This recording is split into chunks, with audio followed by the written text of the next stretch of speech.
Bonjour, bonsoir à toutes et à tous et bienvenue dans cette émission un petit peu particulière qui sera menée non pas par moi parce que je rappelle je suis toujours en retraite, hein. Je n'ai pas re-retraité ou déretraité, je ne sais pas comment on dit, dératisé ma retraite. Ce sera une émission très particulière dans laquelle Cyril va nous présenter un petit jeu de sa conception. Bonsoir Guillaume, comment ça va ? Pardon, excusez-moi, je suis un peu stalk. Et bonsoir. Salut Margot, comment ça va ? Bonsoir, ça va bien.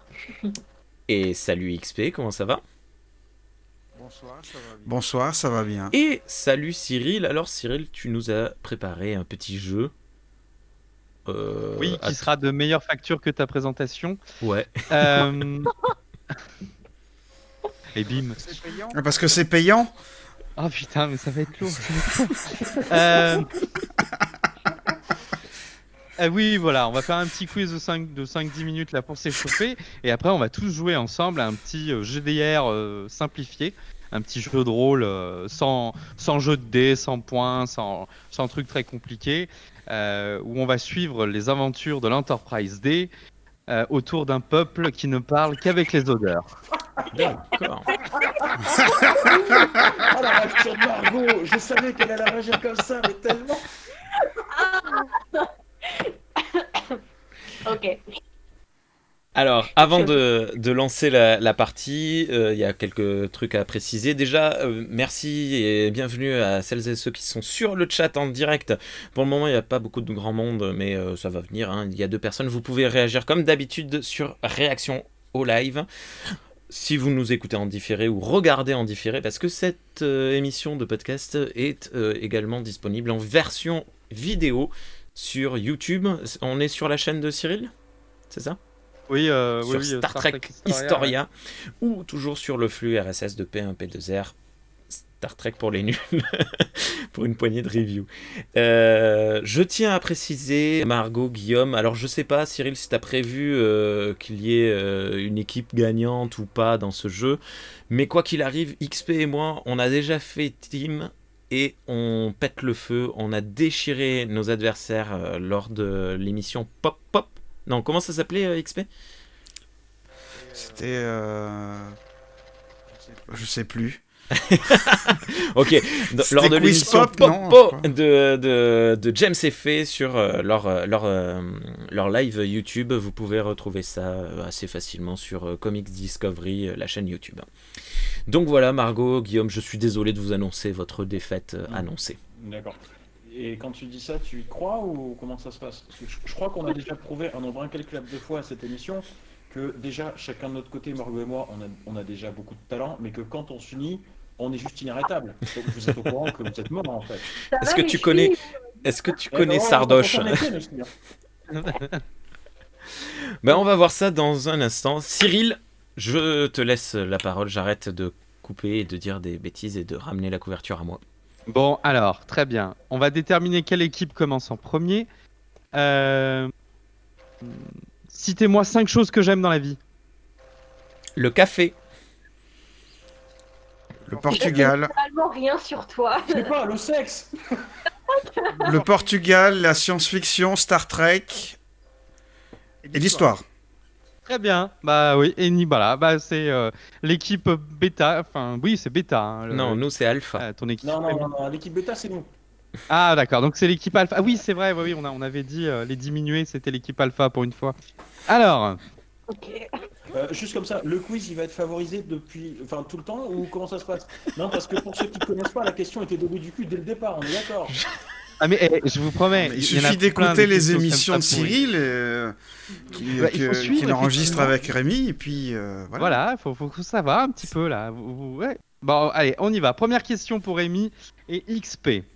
Qui est apparu le plus souvent dans les crédits des œuvres audiovisuelles Star Trek? Ah, on a le droit de réfléchir quelques secondes, Cyril, ou Oui, de quelques secondes. Je me demande, XP, si c'est pas Michael Dorn, l'interprète de Worf. Dans les tant que attention, ça capteur. sent la question piège, hein, parce que dans les crédits, Ouais. moi je dirais Gene Ah, Roddenberry, moi. Eh ben oui, du coup, sur une œuvre de Gene Roddenberry qui apparaît à chaque épisode et chaque film. Ouais, tu as raison, je suis d'accord avec toi, XP. On va dire Gene Roddenberry. Alors oui, c'était une bonne réponse. Et il y en avait une autre, la deuxième la plus souvent créditée, c'est Majel Barrett. Ah ben oui, évidemment, puisqu'elle est productrice Voilà. de tout le reste.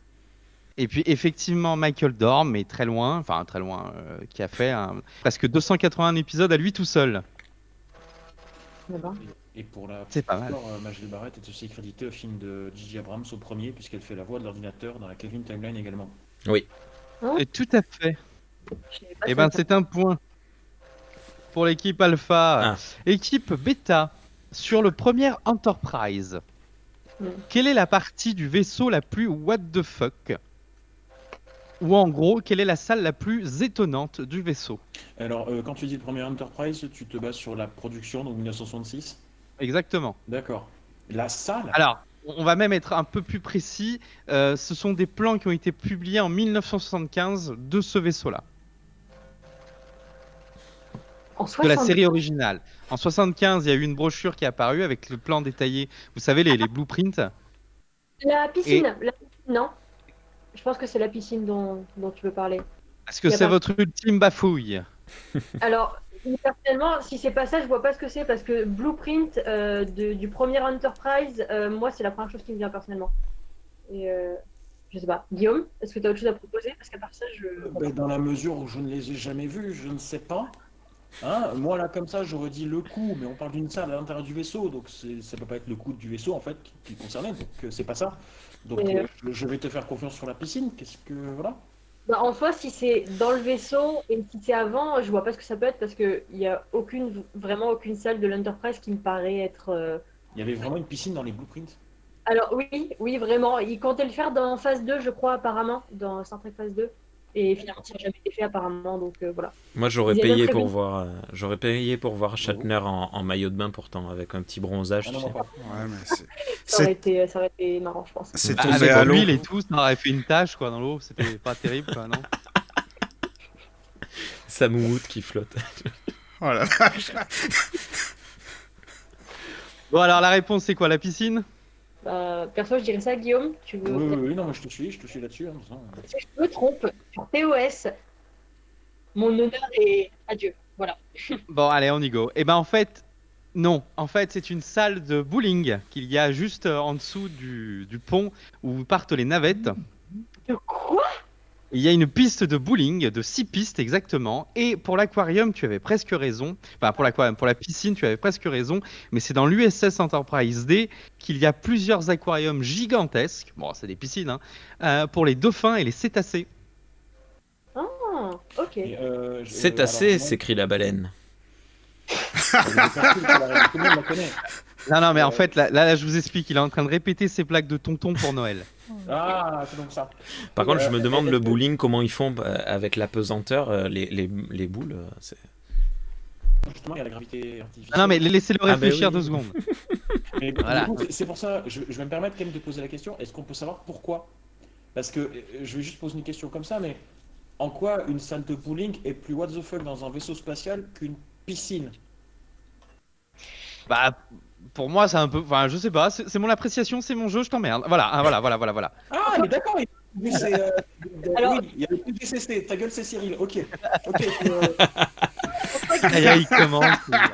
En soi, je suis d'accord avec Cyril pour le coup parce que, sachant qu'il existe des espèces aliens aquatiques, il serait logique, si l'Enterprise venait à accueillir des aliens aquatiques, qu'il y ait une piscine, tu vois. Une piste de bowling, après, va chercher la raison pour laquelle il pourrait y avoir une piste de bowling sur un vaisseau spatial, quoi. Oui, je m'interroge Bah, plus de façon pour- technique en fait, Alors, au niveau techniquement- de la gravité et des potentielles avaries que peut subir le vaisseau, si tu veux. Alors, Ouais. techniquement, il y a deux solutions. La première, c'est parce qu'il faut qu'il se distrait. Il y avait bien une salle où il pouvait jouer de la musique ou jouer aux échecs. Une salle de jeu. Donc, quand t'es en permission. Dosio, c'est quand t'as plus de torpille, tu peux lancer les boules. Oh la vache. Les Klingons attaquent, prenez les quilles. Oh la vache. On va les striker. Remarque, je vois bien Shatner qui envoie des boules de bowling à la gueule des envahisseurs. Non, totalement. Son truc, ça, à mon avis. En fait, c'est bon. Il lance déjà son boule à la gueule des envahisseurs, donc voilà. Allez, question 3. Équipe Alpha, quel est l'acteur qui a dû se faire coller les doigts pour un salut vulcain?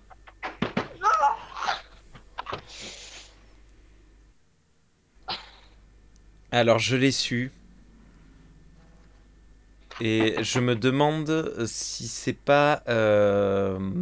Oh, flûte, j'ai oublié son nom. Le Sarek, le père de Nimoy. Pas de Nimoy, de Spock, du coup. Mais non, je dirais pas ça. Ah, punaise. Je l'ai su. XP, t'as pas lu du tout de... Alors là, je sais pas du tout. T'as les deux au-dessus là qui ragent parce qu'ils ont la réponse. Ils ont la réponse. Après, c'est peut-être un piège, hein. C'est non, peut-être. il me... Alors... Ah, flûte. Ça va pas me revenir. Non, mais en fait, je suis en train de me dire que je dis une C'est bêtise. peut-être pas Je pense que forcément ça un va être vulcain. dans l'ère TNG. Et c'est peut-être même, d'ailleurs, c'est peut-être même Patrick Stewart dans les rares cas où il a dû le faire. Mais non, je sais pas. XP, est-ce que tu dirais avec moi Ah, mais comment est-ce qu'il s'appelle l'acteur qui joue Sarek Merde. Je sais pas. Bon bah si vous savez pas. Bon. tant Moi, pis. je dirais Shatner Bah, au pif. Eh ben la bonne réponse c'est Zachary Quinto. Oh Oh. Alors c'est Quinto, déjà. Et- Pardon. et- Oh. non, c'est À quel loser en fait. C'est Zachary le loser s'il est pas capable de faire ça. À quel moment, en fait, vous avez pu penser l'RTNG? J'avoue, putain, Vous mais nous avez vu réagir tous les deux au quart de tour. C'était forcément dans la Kelvin Timeline. voyons. Oui. Donc j'ai de la c'est peine pour vous. toi Rémi. Ouais, c'est vous du coup qui me l'aviez dit dans l'émission sur la KTL peut-être. C'est possible, ouais. On a dû y faire référence. Peut-être, je sais plus, mais Hmm. mais voilà. Bon, tant pis. J'ai réagi au début, après je me suis dit, attends, il risque de savoir si on réagit, vas-y, fais poker face. Fait Allez, une let's double go. face. Équipe Beta. Dans la production de Star Trek The Next Generation, quelque chose d'important a failli ne jamais exister. Qu'est-ce que c'est? Ah, ça me parle. Ça me dit quelque chose dans TNG. On en a parlé il y a pas longtemps dans un podcast avec Rémi. Je connais pas. J'ai pas écouté les derniers Trek Historia. Zut. Oh, j'aurais dû me tenir à jour. Je suis débile. Ah, la fac. Ça peut l'excuse. Moi, j'ai moins d'excuses que toi parce que je suis pas étudiant. Qu'est-ce qu'a fait? Il n'a jamais existé. Mais le pire, c'est que ça me parle en plus. J'ai dû en entendre parler, mais là, comme ça. Je suis sûr que quand il va donner la réponse, je vais être là. Mais oui, bien sûr. Mais là. C'est terrible. Je suppose que si je tente le coup de demander si c'est au tout début ou que c'est pendant la production, je me prends un marron. Tu vas pas avoir de réponse, à mon avis. Voilà, non, mais voilà. Alors si je peux t'y répondre, elle est mal formulée la question, c'est vraiment au tout début de la prod. D'accord. Qu'est-ce qu'a fait ne jamais. Limite le J- avant le tournage. Punaise. Oh. Alors, attends. Essayons de réfléchir de manière logique. C'est un truc qui a failli jamais exister, donc ça doit être un truc qui doit être peut-être assez coûteux en moyens, un truc qui a besoin d'être fabriqué peut-être, qui aurait pu ne pas être prêt à temps. Un peu comme ce qui s'est passé pour les navettes dans TOS où ils ont dû inventer la téléportation à cause de ça, tu vois. Oui, je pense. Ouais, au départ, je pense le même truc, mais je sais pas. Je sais pas, peut-être le holodeck ou un truc du genre. La passerelle, j'en sais rien. Ah, le holodeck, pourquoi pas. Hein. Imagine, il n'avait pas de passerelle. En même temps, alors, Le fait que la soucoupe se sépare du reste du vaisseau. Bah ouais, mais ça c'est des CGI. Quoique, non, c'est pas des CGI, je sais pas. À l'époque, Je, c'était en maquette, mais juste Allez, votre réponse, parce c'est quoi? que je vous apprécie, mais je me dis que l'holodeck, il n'a pas été très utilisé au tout début de la série. Il a commencé à être vraiment utilisé au bout de 5-6 épisodes. Je me demande ouais, si... sauf qu'il est dès le premier épisode, puisque Riker va chercher Ben Data oui, dans le holodeck. ben oui, justement, c'est pour ça. Il dit un jour avant, ça y était pas. Quoi? Et c'est pour ça, Cyril disait un jour avant, ça y était pas. Et ils se sont dit, tiens, s'il allait le chercher dans un genre de réalité virtuelle. Non, après, je sais pas, hein, je vous pousse peut-être vers la mauvaise réponse, mais. Je sais pas, de toute façon. Personnellement, Non, je pense pas que ce soit le holodeck parce qu'il y a quand même une scène où le fils Crusher tombe dedans et il marche tout mouillé dans les couloirs de l'Enterprise. Ce qui est une scène totalement d'ailleurs surréaliste. Donc je pense pas que ce soit le holodeck. Je sais pas. J'aurais dit peut-être l'idée que la soucoupe ne se sépare pas, puisque mais cette idée avait été aussi émise pour la série originale. Normalement, elle peut se séparer de l'Enterprise d'origine, donc je ne ça a sais pas. été utilisé dans le premier épisode et dans un film, et c'est tout. Ça Ouais, valait bien la peine, hein? Ça valait bien la peine de Allez, le c'est dire. votre réponse du coup? De quoi? Ouais. Qu'est-ce qu'on prend du coup? On est obligé de donner une réponse? Ou on peut dire simplement qu'on sait pas? Ah, ouais, je sais pas, je crois. Je sais pas. Est-ce que tu veux peut-être tenter le coup, effectivement? Donc ouais, pourquoi pas la soucoupe, je sais pas. La soucoupe qui se sépare. Eh ben, c'est une bonne réponse. Ça fait partie des 2 bonnes réponses qui étaient acceptées. J'hallucine. Ça a été introduit à la toute dernière minute et durant la production, ça a dû être mis en place pour l'épisode de pilote. Sinon, il y avait une autre réponse qui est moins évidente et qui fait que la série aurait été totalement différente. C'est le personnage de Worf. Ah oui, c'est vrai. Worf qui a Ah été oui. casté dans les 15 derniers jours. Ils en voulaient pas, ils l'ont renvoyé chez lui. Puis finalement, quelques jours avant le tournage, ils se sont dit on va le mettre quand même, sans trop y croire. Et ils l'ont mis. Et l'acteur a été choisi non pas à cause de ses qualités d'acteur, mais simplement, et là on revient à ce que tu disais Margot, en termes de moyens, vu qu'il était déjà noir, ça faisait économiser du temps de maquillage. Ah oui, That's parce qu'avant, racist. parce que Voilà. dans TOS, ils faisaient des blackface à des acteurs blancs pour faire les Klingons. Ouais. Et donc c'est que ça quoi. Mais bon, allez, 1 point pour les bêtas. Et ben, Maintenant, j'aurais pas deviné. Bien joué, Guillaume, pour ton intuition. C'était pas de l'intuition, c'était au hasard. Je suis désolé. On va dire que c'était de l'intuition, d'accord? Voilà. Rémi, tu comprends ce passage au montage, s'il te plaît, merci. Fais-moi passer C'est moi mon qui héros, monte. s'il te plaît. alors, pour les alphas, pourquoi la comédienne Terry Farrell, qui jouait donc Jadia Dax, a voulu partir de DS9?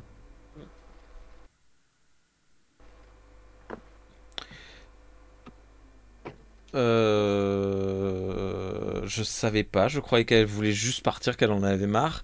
Euh, je- Ouais, non, moi j'aurais supposé qu'elle avait l'impression d'avoir fait le tour de son personnage et qu'il ne l'intéressait plus. Je crois qu'elle ne s'entendait pas bien avec Michael Dorn et du fait d'être mariée avec elle, elle allait devoir jouer avec lui tout le temps. Non, je sais pas, je dis des conneries. Non, si, je pense qu'elle ne présentait plus de... Alors juste, Margot, fais attention quand tu tapes sur ton clavier, s'il te plaît. Ouais, j'aurais dit qu'elle ne présentait plus d'intérêt pour Star Trek. XP, t'as une idée ou... Non, oh, absolument aucune idée, j'ai jamais vu la série. Quoi? Ne jugez pas. Ouais. Soyons des croyants Star Trekiens courtois et accueillons-le dans sa différence. On le forcera Parce à que- regarder un jour. Il- Avec les... Ouais, je dirais ça. Je dirais que elle ne présentait plus d'intérêt pour son personnage. Eh ben, c'est la mauvaise réponse. En fait, t'étais pas loin. Elle a révélé qu'elle en avait assez de travailler avec Berman, pardon, Ah, qu'elle décrivait comme un misogyne et qui lui pourrissait la vie sur le tournage. Or, à la fin de son contrat, elle avait demandé à faire moins d'épisodes. Et du coup, pour la faire chier, encore une fois, il a refusé. Et elle a préféré donc quitter la série. d'accord. Ça s'est mal fini, Voilà. mais ça s'est bien quand même terminé puisqu'elle a épousé Adam Nimoy une vingtaine d'années plus tard. C'était la rubrique Potin mondain.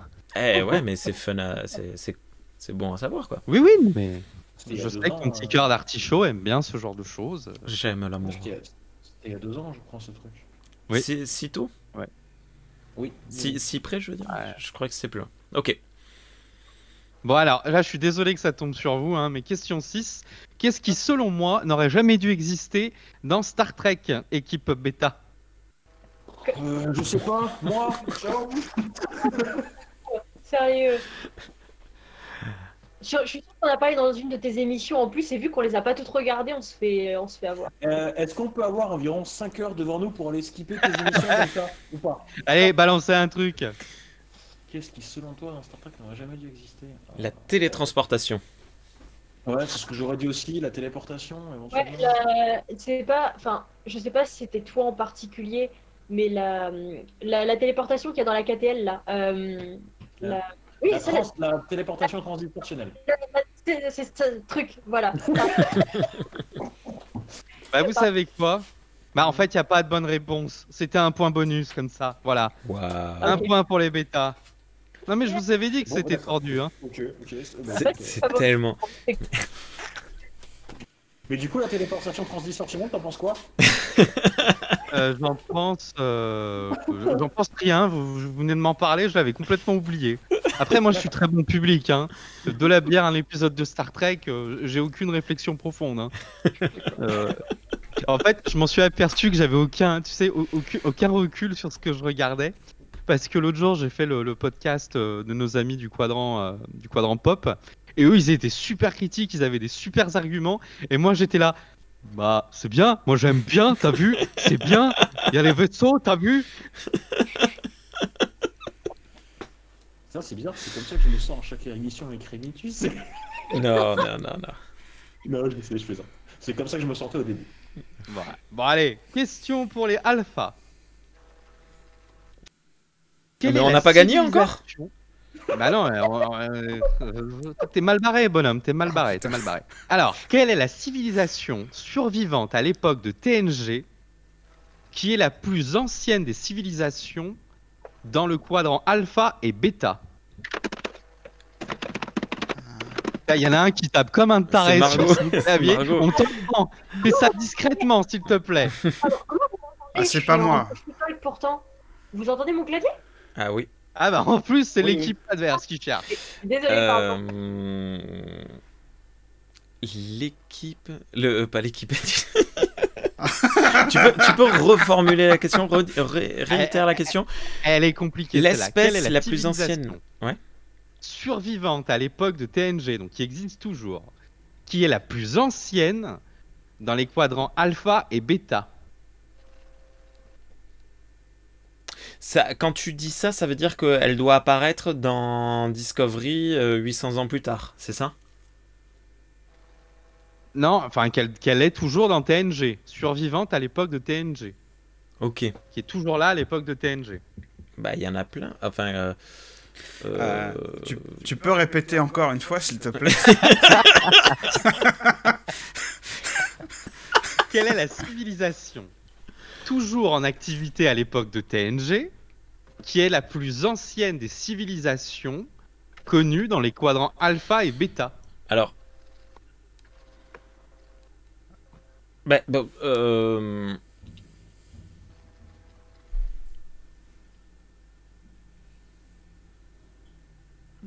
Bah, bon, les Klingons, les humains, les Vulcains et les Romuliens ont toujours été là et sont toujours là après TNG. Tu te focalises sur le mauvais truc. Il y a un épisode où ils découvrent leur espèce génitrice, mais elle a disparu. Survivante Et à si TNG, c'était- ça veut dire qu'ils ont été en danger. Et si c'était tout simplement les humains? Je sais pas. Ouais, mais je sais pas. Alors- Non, je suppose qu'il y a. C'est compliqué. Hein. Bon alors, vous savez pas? Non, là je. XP, t'aurais une idée? Bon. On tente un coup de bluff? Ah, les Andoriens, je sais pas. Eh Moi, ben j'ai- non, ce sont les Bajorans. Selon, Ah, mais oui! selon les Dans Deep Space documents Nine, officiels, la civilisation Bajoran émerge en moins 500 000 avant Jésus-Christ. oui. Et oui, ils le disent dans Deep Space Nine déjà qu'ils avaient exploré l'espace profond bien avant les humains et bref, c'était cool. Et oui. Voilà. Bon. Et du coup, maintenant, question pour les bêtas. Qu'est-ce qui, selon mon grand-père, hypothétiquement astrophysicien, ne devrait pas exister dans Star Trek?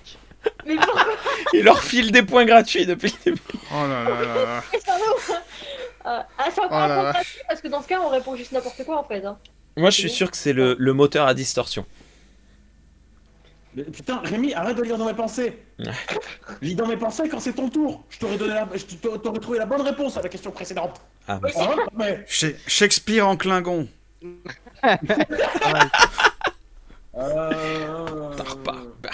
Attends, qu'est-ce qu'il se... Attends. Ah ouais, attends, parce qu'il y a des pièges là. Il y a des pièges. Parce que moi, on me dit, qu'est-ce qui, selon un grand-père, ne devrait pas exister en Star Trek? Quelque part, je pourrais dire carrément la Kelvin Timeline.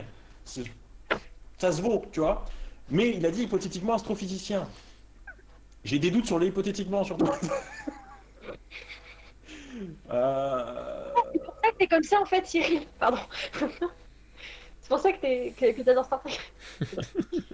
Je sais pas, je resterai sur la téléportation, tu vois, perso. Ouais, peut-être. Bon, la bonne réponse c'était la bière romulienne, parce que la bière romulienne, c'est pas de la bière romulienne. Mais mon grand-père étant tout le temps bourré, je vous accorde le point. Quoi? Putain. il a ses favoris. On aurait dû passer en deuxième, Rémi.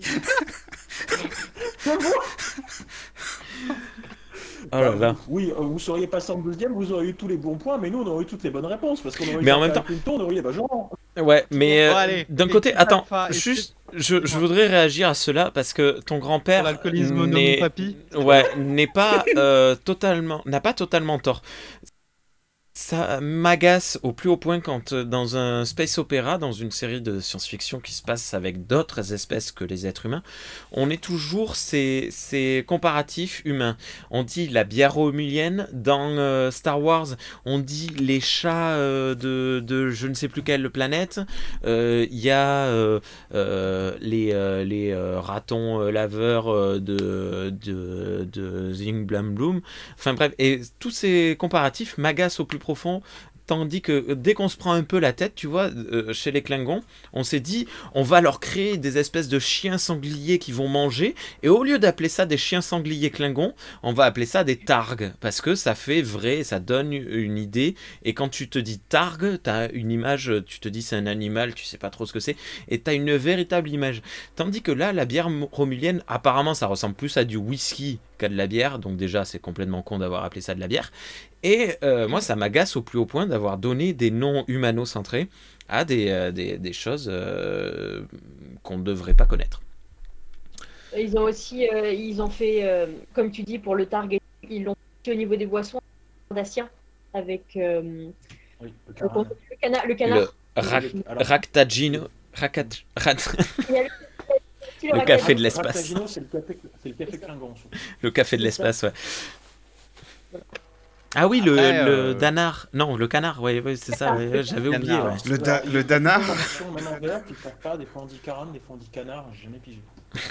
Ah, moi, Allez, je pense- question 9 pour l'équipe Alpha. Pour Rotten Tomatoes, quel est le pire film de la saga Star Trek? Alors, c'est soit Oh là là. soit Into Darkness, soit 2009, soit Nemesis. Ah non, ça peut être le 5. Non, c'est très probablement le 5.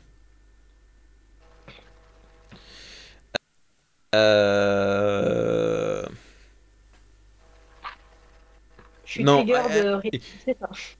Into Darkness a énervé beaucoup de Trekkies, mais les gens de manière générale, non. 2009 non plus en soi. Il y a zéro scénario, c'est un film de merde, il n'y a pas de problème, mais... Toi et moi, on se retrouve dans 10 minutes à la sortie. Et si T'as pas le droit, il y a le premier... couvre-feu. Non, le premier est très aimé de manière générale. Bon, le 2, même les non-trekkers l'adorent, c'est sûr. Le 3, Parce que bon, c'est voilà, le 4, il y a des Rotten baleines, Tomatoes, forcément. hein, c'est Moi, pas... moi, je pense... J'aurais tendance Comment ça, vraiment à le me... Le 3, il est très cool. Et je pense vraiment qu'il y a un piège et que ça doit être le 5e film. Là où Kirk tue Dieu. Celui réalisé par Shatner, c'est ça? Ouais. Bon, Margot. alors, Pardon, Star Trek 5, c'est ça? Est-ce que tu es d'accord avec moi, XP? Oui. Allez, Star Eh Trek ben- 5 en Terre Inconnue. Eh ben, c'est Non. une mauvaise réponse. C'est Star Trek Nemesis. Ah putain. Ah oui, ça. Et c'est tellement injuste, tu vois. Ouais, c'est pas Alors, bon. Star Trek 5, c'est un très bon film, mais je comprends qu'on puisse le détester. Nemesis, du moment où tu acceptes que c'est un film d'action et que certaines personnes ont fait leur diva, Jean-Luc Picard, pardon, c'est pas un mauvais film, c'est juste un film vide. basique. Je savais pas lequel c'était. Je savais juste que c'était pas Into Darkness. Ouais. Bim. Ouais. pareil. Mais perso, alors c'est bizarre, mais j'aurais. Alors le 5, j'ai ok parce qu'il a une très mauvaise réputation, même si moi, Ouais. très fun. Donc... Ouais. Et voilà. Mais perso, j'aurais. Je suis désolée, Rémi, j'aurais parié sur Insurrection personnellement. J'avoue. Voilà. J'avoue. Malheureusement. Insurrection est deuxième hein, dans les plus mauvais. Non mais Ah, voilà, c'est- non mais Rotten Tomatoes, ça vaut rien, c'est de la merde. C'est ce que je disais comprends tout pas. à l'heure, Rémi. Non mais on va faire de la sauce tomate. Comme dirait quelqu'un qu'on connaît, t'es viré. Dernière question pour l'équipe bêta. Quel âge a Tuvok à 5 ans près lorsque débute Voyager? Oh putain. Oh la question. Là, la centaine, c'est sûr. Non, justement, il a à peine en dessous de la centaine quand Janeway découvre son anniversaire, si je me souviens bien. Il a Ah dans bon les 4, autant que je me souviens, il a dans les 90 et quelques. Moi, je me dis, je me méfie des gens coup sur deux. Ou 96 ou 99 quand Janeway découvre son anniversaire, je crois. Je crois qu'il n'a pas passé la centaine et qu'il va la passer justement dans quelques années. Sur je le suis- chat, je- Archer je suis va quasiment dans ton certain. sens, Guillaume. Sur le chat, Archer va dans le sens de Guillaume. Il dit qu'il a à peu près 96-98 ans. Donc si on fait, donc Il était le présent truc, sur c'est l'Excelsior hein, de que- oui, Soulou. aussi. Oui, il est. C'est vrai, oui, il était sur l'Excelsior. Oui, il est présent sur l'Excelsior en 2292. Star Trek 5 dans Star Trek 6, pardon, excusez-moi. Oui, Star Trek 6 c'est de 2292 ou 91 si je dis pas de conneries. Qu'est-ce Comment tu sais ça? Que ces gens qui retiennent des dates là. Pour info, il est aussi dans le Prince de Bel-Air en même temps. Hein. Je sais pas ce que ça peut donner comme raisonnement, Ouais, non, mais ça c'était un programme holodeck raté. Euh,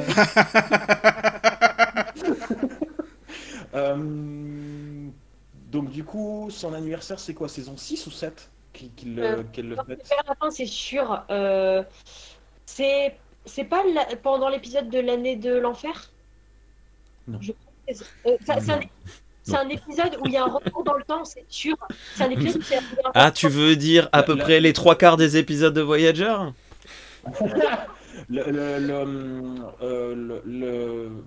L'année de l'enfer c'est mi-saison 4 si je dis pas de conneries. Non, Euh, c'est beaucoup plus tard. Tu Je l'ai dis revu des conneries. récemment. Attends, l'année de l'enfer c'est lequel? C'est pas celui où est les Anorax? Et le Euh, vaisseau Krynon? Si, justement, mais c'est très tard. C'est vers la saison 6-7. Hein. Je crois que c'est la 6. Il me semble que c'est la 6, je crois. Sérieux? Oui, je te jure, je l'ai revu récemment et j'étais surprise aussi que ce soit tard. Vraiment. Alors, Ah, vous le voyez toujours dans la- on Et, ne le dit pas, mais il y a la réponse sur le chat. Ne la regardez pas. Oui, on ne regardera pas. À 5 ans près, tu dis? oui, il y a 5 ans près. Bah, à 5 ans près, je dirais 92 ans. Alors, Au début de Voyager, 92 ans, je dirais. ouais, j'ai peut-être eu un doute parce que il me semble que pendant la série, Paris essaie un moment de deviner l'âge de Tuvok et il me semble qu'il lui donne plus de la centaine. C'est peut-être pour ça que je suis en train de me tromper en fait. Mais ouais, je sais même pas s'il le dit clairement en fait ou si c'est Janeway qui le sait peut-être. Je crois que c'est Janeway qui le Bah, dit, elle a accès à sûrement. son dossier, hein, de toute façon. Là, ouais, oui, c'est vrai. Mais là comme ça, je m'en souviens. Donc on part sur 97, c'est ça? Non. Tu dis, ta question, elle est bien basée sur le début de Voyager. Exactement. D'accord, donc au début de Voyager, je dirais qu'il en a 92.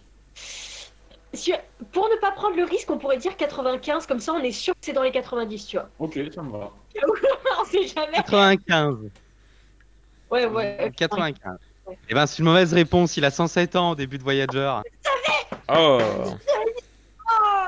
J'aurais dû vivre, je me suis fait chier. Bon, néanmoins, Mais c'est l'équipe bêta qui gagne la première manche. T'as essayé de me damer le cul avec des Vulcains, Guillaume. T'es sûr Et de pourquoi tu peux pas plus imposer aussi? Moi, je me suis imposé. Ouais. Sur le. Voilà ce qui va sur- faire ton jeu là. Il va ruiner une synergie, putain. Il va ruiner un duo. Hein.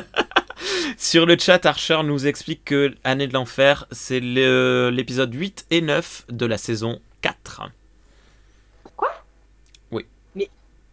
Mais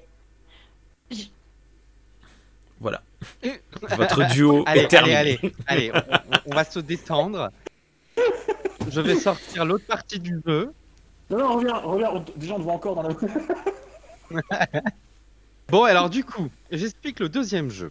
Le deuxième jeu, vous allez avoir à chaque fois à choisir entre 2, 3 ou 4 voies possibles de ce qui va se passer dans notre aventure qu'on va vivre tous ensemble.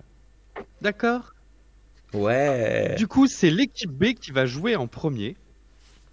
Vous pouvez gagner de plusieurs façons, c'est-à-dire en trouvant en faisant les bons choix, vous pouvez gagner très vite comme vous pouvez perdre très vite. Vous pouvez gagner brillamment comme vous pouvez gagner en demi-molle. C'est-à-dire, bon, bah c'est une victoire un peu au hasard, et puis basta, quoi. Ouais, D'accord. on peut gagner façon passerelle ou façon Lower Decks, quoi. Exactement. Voilà. On y go. Alors, Picard sur l'Enterprise D fait une mission de second contact, doit faire une mission de second contact avec une espèce qui n'a pas de corps physique et ne communique que par les odeurs. 4 choix.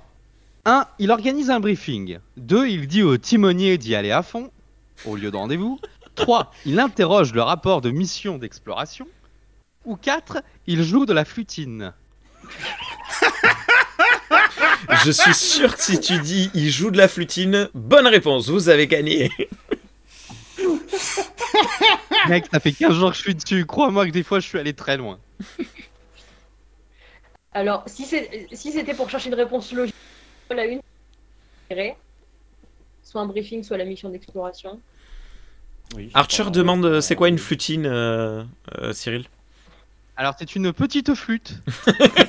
C'est une flutine. Il y avait la flutinette et il y a la Rien flutine. à voir avec la chocolatine. En fait, c'est une flûte du sud-ouest de la France. Une Ah. flutine. Un pain à la flûte. Oh punaise. Oh punaise. Donne-moi Voilà. le quignon de la flûte, Ah là ou là. le crouton de la flûte. Alors, 1. Il organise un briefing. 2. Il dit au timonier d'y aller à fond. 3. Il interroge le rapport de la première mission d'exploration. 4. Il joue de la flutine. Est-ce que, D'accord, Cyril, ton jeu est logique? Est-ce que si on va... Enfin, si l'équipe bêta, en Alors, l'occurrence maintenant, mais après la alpha... Oui. Il peut y avoir des logiques, effectivement, des logiques Starfleet et des logiques what the fuck. Comme le disait tout à l'heure, j'ai entendu, ça peut être Lower Deck ou Star Trek, quoi. Est-ce que je peux poser une question? Oui. Lower Trek. Alors, pourquoi est-ce qu'il ne cumule pas au moins 3 des 4 possibilités? C'est-à-dire qu'il dit au timonier d'y aller à fond. Pendant le trajet, il fait un briefing, et dans le briefing, il interroge le rapport de mission. Bah, parce que le jeu n'aurait aucun intérêt. D'accord, oui, d'accord. Et puis après, s'il a le temps avant d'arriver, j'ai un petit peu de flutine dans le temps, tu vois. Et tout le monde pleure. On se souvient tous de Inner Light. On se souvient tous de Inner Light. Oui. Alors, il fait quoi, du coup? Un briefing ou rapport de mission? Bah, techniquement, rapport de mission, rapport d'exploration, bah, techniquement, ce serait plutôt ça parce que les gens qui sont partis en exploration ont plus de chances de déjà savoir des choses, alors que s'il invite en briefing les officiers supérieurs qui sont pas descendus, bah, ils vont pas faire grand-chose en fait. Oui, ou alors essayer de préparer un système de communication fiable. Oui, ou alors ils vont essayer d'inventer sur le tas un système de communication fiable, mais rien que ça correspondra aux traditions ou quoi de la civilisation en question. Vu que je nous ai brillamment fait rater un point tout à l'heure, alors que tu avais raison, je vais te suivre. Oh, Il interroge le rapport de la première mission d'exploration, on est d'accord? je pense, ouais. Allez, on y go. Poe, dans le rapport, il est indiqué que la communication via les odeurs est particulière, car elle est constante pour les personnes physiques, c'est-à-dire qu'ils la ressentent tout le temps. Il est donc préconisé de jamais rencontrer les êtres avec un vis-à-vis. et donc de plutôt parler dans des pièces interposées, voire des pièces vides. Picard décide donc de... Attention, de faire une pièce sans aucune odeur pour recevoir l'émissaire en question. De réfléchir s'il n'existe pas une autre interface possible. 3. De jouer de la flûtine. À un moment donné, ça va être utile cette flûtine, tu vas voir. C'est obligé. En vrai, l'idée d'une pièce sans odeur, enfin, je sais pas. Moi, je suis moyen pour la pièce sans odeur parce qu'on te dit que c'est mieux de rencontrer les personnes sans vis-à-vis. Là, il parle d'une seule pièce. Oui, je sais, je m'attache aux mots que tu dis, mais parfois ça a de l'importance. Don't judge me. Et du coup, s'il dit une pièce sans odeur, le problème c'est que ceux qui vont rentrer vont avoir une odeur. Bah oui, ouais, les humains ont. Et apparemment, selon les Vulcains, les humains. Les humains, ils puent. Selon le cas. Donc, Donc, je dirais la 2, réfléchir à une autre alternative. ouais, je pense aussi. Bah après, Très bien. pourquoi ils font pas une visioconf aussi Zoom Je sais pas. Ça, c'est Bah, carrément- s'ils faisaient une vision conf, ils peuvent pas parler avec les odeurs via écran interposé. Oui, ça. Oh, mais- non. Si Alors. la 4D à l'époque ça existe, non? Alors, en effet, le projet initial rend les humanoïdes organiques inutiles. Il faut trouver un peuple qui a la culture de l'oral et de l'odeur afin de servir d'intermédiaire à une mission de second contact. Bien joué. Alors, 3 choix à vous. Demandez éventuellement à Starfleet de dépêcher un ambassadeur de ce genre-là, qui a les 2 langues. Demandez à Guinan ce qu'elle ferait. Choix 2. 3. Former un groupe de joueurs de flûtine. Oui. Bon, on est d'accord qu'il a une, hein, parce que Gainan, je veux bien qu'elle soit compétente, tout ça, mais. Fletty. Après, Gainan, elle connaît quand même pas mal de civilisations, vu que son espèce vit depuis. Les bohémiens de l'espace. C'est ça. Depuis très longtemps. Mais. Alors, Non, je juste pense le que- temps que vous réfléchissiez, Archer dit il devrait transcrire les odeurs en ondes et donc en langage mathématique. Très malin. Hein. Mais Ouais, ce n'est c'est pas vrai. une des solutions proposées par Cyril, donc Ouais. ça marche pas. Après, en fait, je ferais les 2 étapes. Genre, je commencerai d'abord par passer par Starfleet. Et s'ils connaissent personne personne qui ait cette double culture, donc de l'oral et de l'odeur, bah là, ils demandent à Gainan qui, elle, a des chances de connaître plus de civilisations que celles qui sont simplement dans la Fédération ou qui sont connues de la Fédération. Perso, j'aurais fait les 2, quoi. Moi j'aurais dit fais devenir un télépathe et comme ça on est débarrassé. Mais on peut pas. On peut pas. À quoi tu sers, Diana Troy? Pardon. Non, mais tu fais venir un Inar et puis c'est marre, tu sais. Oui. Ouais, non, je dirais la première aussi, ouais. Ça me semblerait En plus premier lieu, logique. j'aurais dit la première aussi, perso. Alors la première. Starfleet propose d'envoyer la fine fleur des ambassadeurs, un certain Henry Mudd. Rien à voir avec le Piran Mudd. Et ce dernier propose deux solutions. De faire le raid de Kessel en 12 parsecs ou de demander à Guinan ce qu'elle ferait.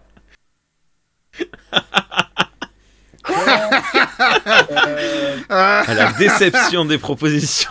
Les diplômes d'ambassadeur, ils sont toujours trouvables dans les paquets de céréales sur Terre ou comment ça se Ah, passe? on va en parler on va en parler des RH de Starfleet. D'accord, croyez-moi. ok, parce que j'ai 2 mots à leur dire là pour le coup. Bon, la deuxième, parce que le 12 parsec c'est une référence à Star Wars, merci. Bon, Bah pourquoi pas. Pourquoi Je pas. vois juste l'ambassadeur.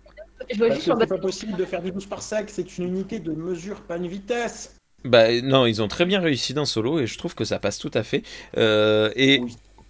vu que dans Star Trek, les univers parallèles existent, Star Wars peut tout à fait être considéré comme un univers parallèle de Star Trek, donc très possiblement que le raid de Kessel existe dans l'univers de Star Trek. Faut savoir dans quelle galaxie par contre. Dans une galaxie lointaine.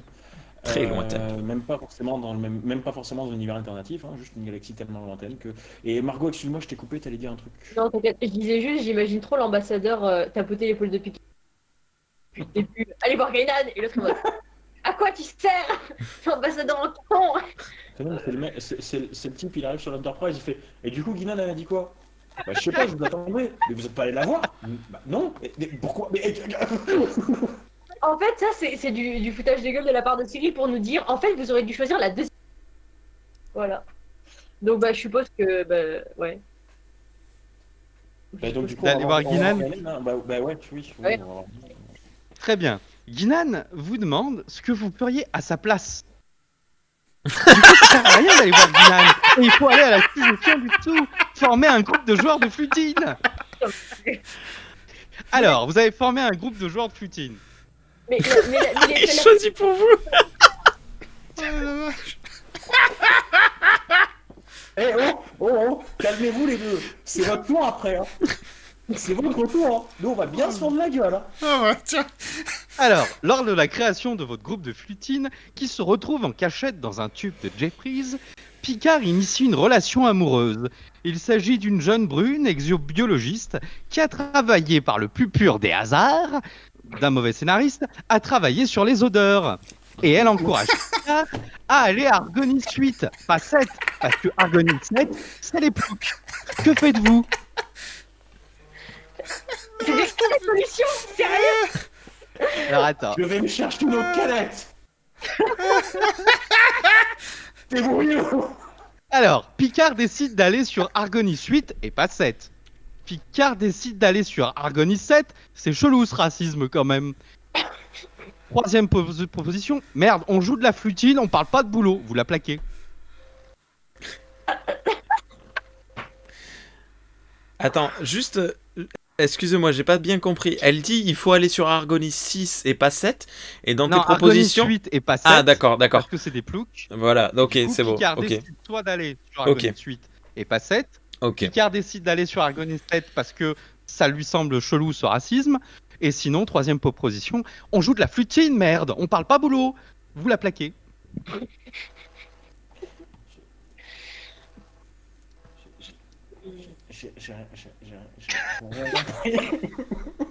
Il a mis cassé, bravo.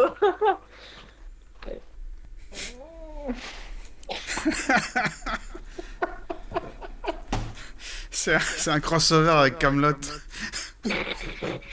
C'est un crossover avec Camelot, HeroCorp, Donjon de Nullbuck, Le Survivor, tout ce que tu veux. Je dirais pas la troisième parce que du coup il faut qu'elle nous donne une solution pour les odeurs, mais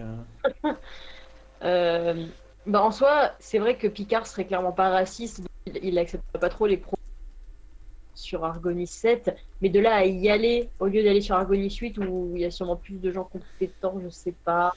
Mais est-ce qu'il a dit si sur Argonis 7 il y avait aussi des gens qui étaient spécialistes là-dedans ou pas? Non, il y a juste une question de racisme ou pas sur Argonis 7. Ah d'accord. Donc en fait, il n'y a pas les trucs des odeurs et tout machin, donc ouais, c'est pas... À part pour aller régler le problème du racisme, hein, parce que Starfleet fait ça apparemment, il n'y a aucune raison d'aller sur Argonis 7 en fait. donc du coup on va sur la 8, enfin sur Argonis 8 du coup. Je suppose. Eh ben allons sur Argonis 8 et pas 7. Sur Argonis 8, il y a toute une tribu qui parle avec les mains et les odeurs. Picard voudrait collecter des informations, mais le peuple, qui n'en est pas encore un, enfin le peuple n'a pas encore atteint la distorsion. Ils ont déjà du mal à se faire cuire un poulet correct, hein, on va pas trop leur en demander. Bref, qu'est-ce qu'on fait, capitaine, demande Data, l'air amusé. Première solution, on déguise Riker en pélo du coin, histoire de récolter des données avec un truc qui fait des bidules et du bruit. Il va niquer des autochtones. Deuxième proposition, on ne fait rien, bordel de prime directive. Mais y a pas un truc à gratter via une sonde, une connerie comme ça? 3, on demande si le stage de flutine est toujours disponible. C'est pas possible. Le jeu ne manque pas d'air. Ah oui, ce jeu ne manque pas d'air, oui, effectivement. Alors, je dirais la première parce que c'est généralement ce qu'ils font, et puis s'ils le font pas, il n'y a pas d'épisode. Couverture, voilà, c'est tout. Ouais, non, je suis d'accord. Dans le pire des cas, on abandonne sur place. Hein. C'est un connard. Voilà. On envoie Riker, ok. Riker est donc cosplayé en bouseux du coin. Néanmoins, l'idée n'était pas la meilleure. Le traducteur universel est toujours incapable de gérer les odeurs. Ah bah oui. Riker se fait alors capturer. 3 propositions. What is new? Alors, 3 propositions. Laissez Riker se débrouiller tout seul. Avec son charme et son naturel, il poussera une dame du coin à le libérer et avec un peu de chance, il pourra revenir. Deuxièmement, envoyer une équipe récupérer Riker. On verra plus tard pour la directive première. Troisième solution, bon, la flutine c'est bien, mais est-ce qu'on peut voler le saxo de Riker vu qu'il n'en a plus besoin?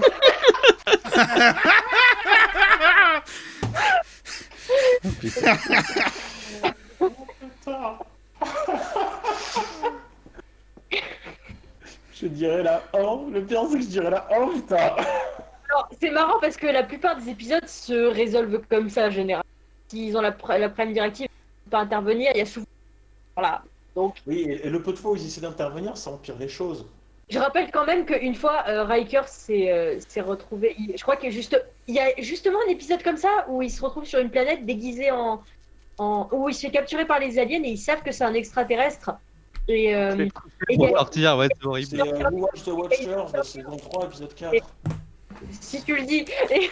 Et il y a une infirmière qui vient le... Qui Ah vient... non, c'est pas celui-là. Ah, c'est pas celui-là. C'est First Contact, le film, l'épisode. Ah, peut-être, oui. Ah, c'est peut-être... Ouais, peut-être. Et Contact, il y a une dame alien qui vient le voir en mode ah, vous êtes un alien et tout, et elle le drague, ou je sais pas, ou elle lui demande de coucher avec lui, ou quelque chose du genre. Ok. Donc, oui, c'est possible. Donc, va pour la 1, Hagel, je sais pas. Alors, la 1, laisser Riker se débrouiller tout seul, envoyer une équipe récupérer Riker, ou, bon, le stage de flutine. Non, mais on peut cumuler la 1 et la 3, moi je dis. Le Cracker il va se démerder tout seul, en attendant, on lui pique son saxo, puis basta. Mais moi je vote pour la 1, en vrai. Oui, tu suis sérieux, je vote pour la 1. Alors, c'est ouf comment on n'a pas du tout envisagé la deuxième proposition, parce que Picard est tellement à cheval sur la manière que pendant tout l'épisode, il réfléchit à s'il va la briser ou pas, en fait. Donc, Ah non, mais moi j'envisage pas la deuxième uniquement parce que je sais que quand il la brise, les rares fois où il la brise, ça empire encore plus les choses. oui. Donc c'est pour ça que j'envisage même pas la deuxième, c'est bon.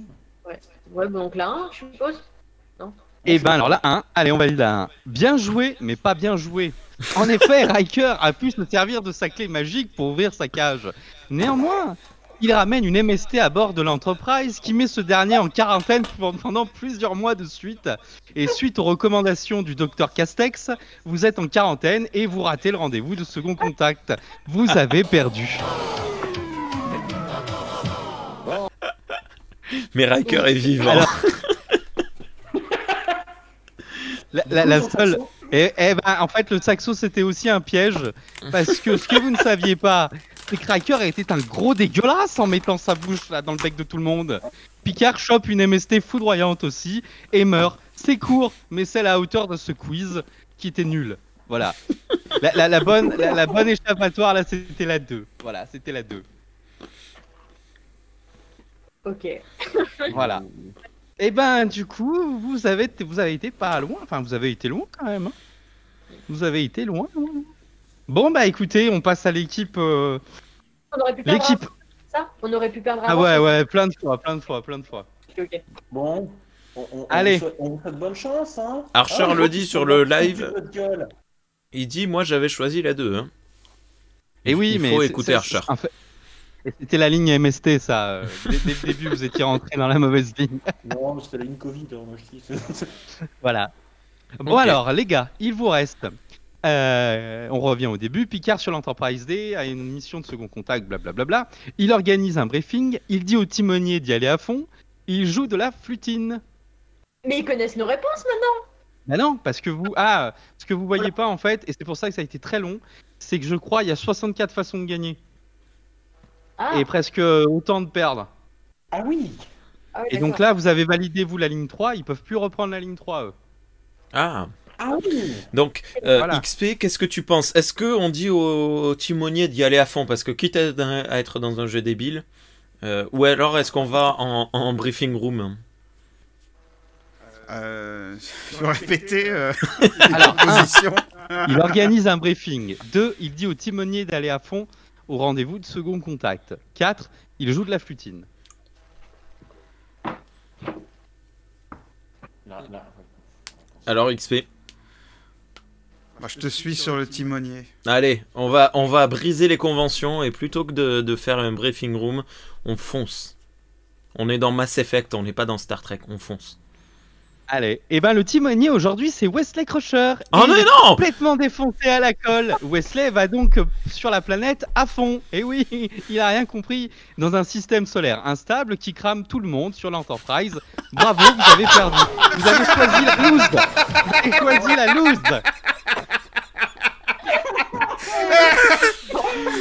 Shut up, Wesley. Oh putain. Alors, ah non, tu peux plus le dire, ça t'es mort. C'est mort, voilà, t'as cramé. Bon, bah, Ce qui fait vous voyez, Guillaume. Voilà, Je suis bien. terriblement désolé, XP. Je suis terriblement désolé. bon. Et ben allez, équipe bêta, il vous reste 1, il organise un briefing. 2, il joue de la flutine. Ah, donc c'est ensuite à nous encore. Ok, d'accord. Bah, il va jouer de la flutine. On aurait dû dire flutine. Mais quoi? S'il va jouer de la flutine, il y a moyen qu'il rencontre sa copine plus vite qu'il s'y connaît en odeur. Attention, chaque ligne a vraiment des histoires et des machins différents. Hein. D'accord, ok. Pas drôle. Bah, tu veux Ah qu'on si. fasse quoi, du coup? Bah. Je sais pas, est-ce que ça va. Est-ce que là où on est, ça va vraiment donner quelque chose? Ah mais on sait pas, visiblement, tu sais, on va inaugurer une nouvelle ligne, donc même si on répond à la flutine, on sait pas. En fait, on est en train de créer des univers parallèles. Exactement. Non, il y a plein de fins différentes qui n'ont rien à voir les unes avec les autres. Hein. D'accord. Bon, allez, juste pour le lol, on va tenter la flûte. Voilà. Il joue de la flutine, très bien. Alors, ça ne sert à rien et ça énerve tout le monde. Il doit quand même se taper un briefing. Du coup, lors du briefing, il écoute le briefing et décide de faire ce que va dire Data. C'est le seul pas trop con sur le vaisseau, enfin, pas trop con, il se comprend. 2, il réfléchit à qui il peut bien refiler la mission. 3, il continue hystériquement à jouer de la flutine. Est-ce qu'on partirait pas sur Data? On va redevenir logique pendant quelques secondes. Si, on va repartir sur Data, oui, clairement. Non, non, flûter à fond, flûter jusqu'au bout. Oui. Non, Je suis sûr. Non, mais est-ce que vous connaissez Cyril? Je suis sûr que si vous flûtez jusqu'au bout, vous allez gagner haut la main. Moi, je suis sûr que si on flûte, il y a forcément, à un moment donné, il y a Worf, il va nous tomber dessus, il va nous déglinguer. Ça va lever. Comme avec le luth. Donc, Data, Ouais, Data, ouais. vous avez bien fait de pas jouer la flutine surtout là parce que le docteur Crusher vous relevait de vos fonctions quoi. Alors, du coup, Data, toi il faut pas écouter Rémi non plus hein. Data, bon alors, donc on choisit ce que Data fait. Néanmoins, Picard écoute Data, mais il se dit que cette histoire pue du cul. Mais vraiment ça pue. Il se demande donc, 3 choix possibles, s'il ne doit pas consulter dans les archives de Starfleet tous les sujets qui concernent le peuple qui parle avec le nez, avec les odeurs, de se faire un Earl Grey show, ou de jouer de la flutine jusqu'à la mort. Là, maintenant, on a droit à 2 propositions complètement absurdes, c'est génial. Non, attends. Le Earl Grey, c'est peut-être pas con. À tous les coups, il va avoir une putain d'idée pendant qu'il boit son thé. Ouais, Non, ouais. mais, La douche de l'inspiration. J'aurais dit ça aussi. Moi, j'aurais dit le thé aussi. Moi. Moi, j'aurais dit le thé aussi, moi. Très bien, on choisit le thé. Ah non, attends, on n'est pas l'équipe, nous. Non, oui, non, nous, on a déjà perdu. Je sais pas. C'était quoi la première, s'il te plaît? Les Alors, archives. la première, c'est de consulter les archives, le 2, c'est de se faire un thé, et le 3, c'est de jouer hystériquement de la flutine encore et encore jusqu'à la mort.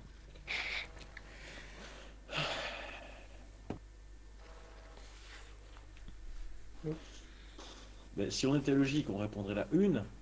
Oui, effectivement. Sauf que la dernière fois, regarde, on a consulté Starfleet et regarde ce qu'elle nous a donné un an. Oui, mais au pire, je veux dire, c'était pas grave. C'est comme tout à l'heure, je veux dire, on a joué de la flûte et au final, on a juste perdu une question. C'est pas grave. Ouais, c'est vrai. Voilà, alors? Voilà, allez. Et là. Allez. Tel un brillant détective, Picard se rend compte qu'il y a une proximité spatiale entre un peuple qui partage une légende sur une entité qui parlait via les odeurs et le peuple du second contact. Via une triangulation, il voit d'où pourrait venir le peuple source. Du coup, il décide d'y aller, en effet. Il pense qu'il pourra découvrir plus de choses sur ce peuple odorant, surtout s'il voit un vrai alphabet. Il décide d'aller au rendez-vous du second contact. Les infos qu'il a lui suffisent à donner à Data des informations et Data fera le reste avec son super cerveau. Il se demande où il a mis sa flutine en 3. Il l'a perdu. Bah, bravo. Bah, il a réfléchi 5 minutes, il a perdu. Bon, je dirais la première parce que on va pas y aller. Ah, YOLO, c'est bon, on a assez. Oui, non, pareil, la première, ouais. Première. Hein. La première, il décide d'y aller. Alors il y va. Eh ben, c'est une bonne pioche. En s'approchant du lieu triangulé, l'entreprise découvre une poche subspatiale où vivent les entités Nosy. Ces derniers n'étaient plus revenus dans notre espace car le peuple dont ils s'occupaient avait disparu suite à une catastrophe stellaire. Bref, Picard décide donc d'expliquer que le peuple a eu des descendants et il donne les coordonnées pour les retrouver, ceux du second contact. De ne rien dire sur les descendants du peuple, car sur le fond, ça pourrait aller à l'encontre de la directive première. De jouer de la flutine pour célébrer la rencontre avec ce nouveau peuple. Première. Tu ne brises pas la directive première. Alors oui, mais... De quoi? On ne brise pas la directive première en leur révélant l'existence de l'autre peuple. Mais c'est la deuxième, celle-là, c'est pas la première. Oui, je sais, mais je le dis quand même. Juste que la première ne nous fait pas briser la directive première, c'est ce que je dis. Bah. Tu peux répéter les réponses, s'il te plaît? J'ai un bug. Alors, ouais, et puis je me suis mal expliqué. Dans la poche spatiale, il rencontre des nez géants qui sont des entités cosmiques. Et alors, ces nez géants, ils s'occupaient du peuple d'un peuple dans ce coin de la galaxie. Donc, du coup, Picard décide d'expliquer que le peuple du second contact avec lequel il a rendez-vous est en fait un peuple qui descend du peuple dont s'occupaient les Noisy. Il décide en deux de ne rien dire, de faire un premier contact avec le peuple des Noisy, parce que pour lui, ça pourrait interférer avec la directive première, à tort ou à raison. Et en 3, il décide de jouer de la flutine pour célébrer cette rencontre avec les Noisy. Okay. En fait, voilà, c'est la deuxième... Quoi? C'est la deuxième qui conserve la directive première parce qu'il dit rien, donc. Alors que la première, bah, ils vont forcément se rencontrer. Ouais, mais est-ce que vous êtes d'accord avec Picard? Parce que moi, je suis pas trop d'accord. Hein. Je vois pas en quoi ça pose un problème de directive première que de dire tiens, c'est ça ton papa. C'est ton Ou papa. ta maman, ou ton parent. On parle de gros nez géants de l'espace, attention. Hein. Ouais. Oui, Ouais. Et genre, quand ces nez géants, ils vont dans une vallée et qu'il y a du vent, ça s'appelle Nausicaa, la vallée du vent ou... On suit, je touche à l'image pendant 2 secondes, genre on n'a pas entendu. Je couperai ça au montage. Après, qu'est-ce qui dit que c'est pas ces fameux... Enfin, les nœuds qui auraient connu la catastrophe stellaire qui a fait s'éteindre l'autre population et tout? Oui, c'est ce que je suis en train de me dire aussi. Si c'était un épisode de TNG classique, il y aurait forcément une envie. Tu vois. C'est... T'as le flair, c'est le cas de dire. Bah, le truc, c'est que... Alors, le truc, c'est que... Le flair, c'est le truc de J.J. Abrams. C'est un truc qui arriverait dans TNG, sauf qu'il prendrait la première solution parce qu'il ne saurait pas. Parce qu'il disait, oh, on va les faire se rencontrer et tout, c'est cool, tu vois. Mais... Je sais pas. Mais après, effectivement, il a la directive première et dans ce cas... Picard, il aime bien jouer de la flûte, hein, quand il y a du monde autour de lui et qu'il a une occasion. Non, on va pas jouer de la flûte parce qu'à tous les coups, les espèces de Noisy, là, comme ils comprennent pas ce truc-là, ils vont interpréter ça comme une hostilité, vous nous défoncez la gueule. Donc, on va éviter de jouer de la flûte à tort à travers pour le coup. Hein, Là, je vais la noter, attends. On va pas jouer de la flûte à tort et à travers chez nous. La flûte traversière. La flûtine traversière. Et c'est même pas alcoolisé cette émission, on est d'accord? Bon alors, on fait quoi? Est-ce qu'on prend le risque? Est-ce qu'on prend le risque de prendre la première alors et de deux provoquer une autre catastrophe stellaire qui a peut-être été causée par les Nosy? Je sais pas. Ouais, au pire on prend la 2, ouais, on prend pas de risque, on prend la 2. Ah, je sais pas. Bah ouais, mais le truc c'est qu'il va peut-être rien se passer après si ça arrive, tu vois ce que je veux dire? Parce que s'il s'en va juste, bah, au final on n'aura pas réglé le problème. Enfin, on n'aura pas de potentielle solution. Donc toi, tu voudrais pour plus laquelle? Bah, je sais pas, parce que l'un me semble risqué parce qu'il pourrait se passer plein de mauvaises choses derrière. Mais d'un autre côté, pour que la situation avance, en fait, la une est plutôt préconisée, je dirais. Je sais pas. On se jette dans la gueule du loup, on prend la une. J'ai j'ai pas envie qu'on perde à cause de moi. Mais, je sais pas. T'inquiète, on aura d'autres occasions. On va. C'est vrai. Ah bah si l'équipe Alpha elle se rate comme tout à l'heure, hein, on a des chances de gagner. Hein.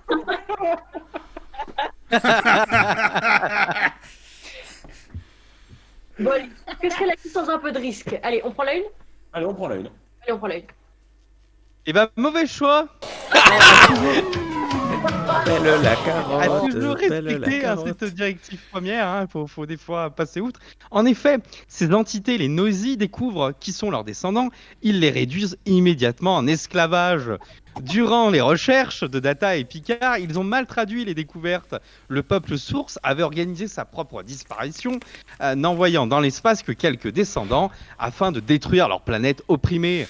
Bravo, Picard a encore bien merdé. Et effectivement, la victoire était dans la ligne 2. Voilà, était dans la ligne 2. Et jouer de la flutine aussi, t'avais raison, ça allait être mal interprété et vous serez fait défoncer la gueule. Voilà. Mais les Nosy seraient toujours vivants. Et ouais, Au final, et ben, attends, on avait chacun raison sur un truc. oui, tout à fait. Margot, elle avait raison sur son mauvais pressentiment de la première, j'avais raison sur mon mauvais pressentiment de la troisième. Tu avais raison, tout à fait. Mais allez, on fait encore un tour avec l'équipe donc Alpha. Ouais. Donc il ne vous reste plus qu'il organise un briefing. Est-ce qu'on Alors, organise un briefing XP? Là, vous n'avez pas le choix. Je Lors pense du que- briefing, tout le monde parle et Data propose de modifier le traducteur universel pour émettre des odeurs. Troy propose de réfléchir à un langage, du coup, à base d'auteurs. 2. Alors, qu'est-ce que vous faites? 1. Picard valide tout sans écouter et leur fout la pression comme un gros manager d'école de commerce de merde, juste pour justifier son pull rouge. C'est ce qu'il fait souvent. 2. Picard se demande s'il existe un historique sur les peuples qui parlent avec des odeurs. Il demande à Riker et Troy de faire des recherches dans les archives. Data peut se charger du reste. 3. Picard joue simplement sa flutine durant le briefing. Alors, basiquement, j'aurais dit la 2. Seulement, demander à Riker et Troy, c'est une mauvaise idée parce que on sait tous ce qui va se passer. Du coup, XP, tu peux répéter la première, Cyril? Attends, du coup, Alors, Picard valide tout sans écouter. ah oui, Et ouais. il leur fout la pression comme un gros manager d'école de commerce. Qu'est-ce que t'en penses, XP? Parce que Picard, c'est un peu ce qu'il fait tout le temps. Enfin, moi, je tenterais la une, mais bon. Tu voterais la une, c'est ça? Ouais. Ouais. Je serais assez d'accord également. Je pense que Picard va mettre une pression dingue. Et comme une école de manager de commerce. Et là, ils démissionnent tous de leur poste.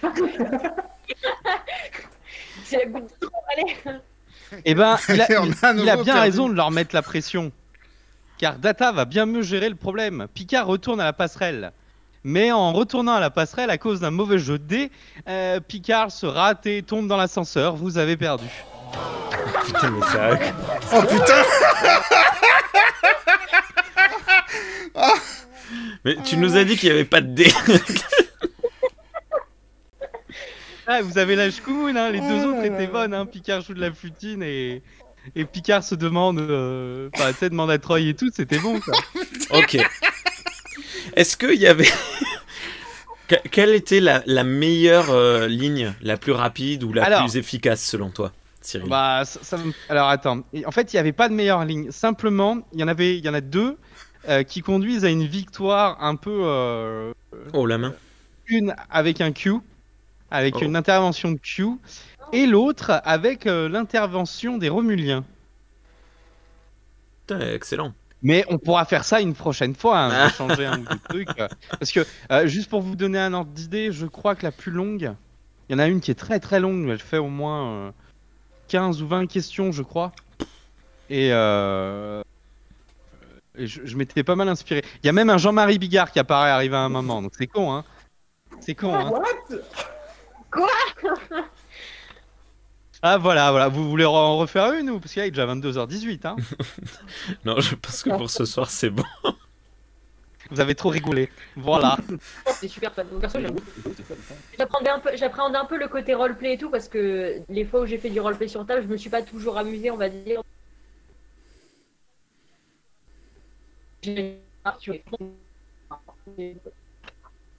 Non mais Margot, si on avait vraiment dû faire du roleplay, Alors moi, ça méga coupe. Ouais, Margot, tu peux répéter ce que tu disais, on Ouais. t'a pas entendu. Je disais, j'avais un peu peur roleplay parce que du roleplay sur table, je suis pas toujours amusée. Mais là, Je crois que le lobby du jeu de rôle, en fait, lui envoie une bande passante là, pour Lui pas dit qu'on non, comprenne ce qu'elle dit. Non. Non. On l'a toujours pas compris. Désolée. Tu avais peur de faire du Jeu de roleplay. rôle. 10 saucissons, comme ça on passe à trave. Saucisson, d'accord. Non mais ouais, là j'ai trouvé ça pour le coup le côté simplifié, j'aime beaucoup. C'était très sympa. Voilà. si on avait dû faire un vrai jeu de rôle, Margot, on aurait fait une team science ingénierie. You know how to science, I know how to engineer. C'est ça. On aurait forcément fait ça, tu vois. Et on aurait montré notre incompétence comme on l'a fait un petit peu pendant la partie. Bien évidemment. Vous êtes allé le plus loin les deux fois. Ok, merci beaucoup, oui. Cyril. Tu as donné un nom à ton jeu? Pas encore, mais on trouvera à l'occasion. La flutine de la mort. La poutine de la mort.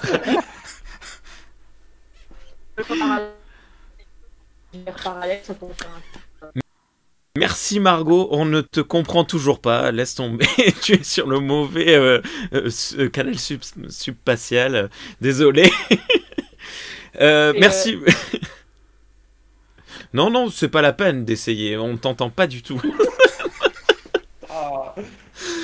Merci beaucoup Guillaume, c'était très cool. À très bientôt. Cyril, t'avais peut-être d'autres choses à dire avant que je clôture, hein, pardon. Non, je me casse, j'ai compris. Je vous ai diverti. Non, mais- et maintenant, c'est casse-toi le Ouais, saltimbanque. non, mais c'est vrai que là, d'un coup, je me suis dit, tiens, je clôture, mais en fait, c'était peut-être pas du tout le moment de clôture. Non, j'ai rien à dire, monsieur le juge. J'ai Ok. plus rien à dire. Tant mieux. Merci beaucoup, Guillaume. À très bientôt. Mais À bientôt. Merci pour le Sur, c'est très drôle. Ça marche bien alors vos débriefings des épisodes de Discovery sur Oui, ça marche. le Star Trek French Club? Ça marche très bien, ça marche très bien. D'ailleurs, Cyril, si tu es toujours adhérent du STFC, si tu veux réadhérer, honnêtement, si tu veux venir faire ton jeu dans l'association, Eh ben, pas de problème. mais viens. Mais là, je sais que tu auras du monde et je sais que ça va faire marrer beaucoup de gens.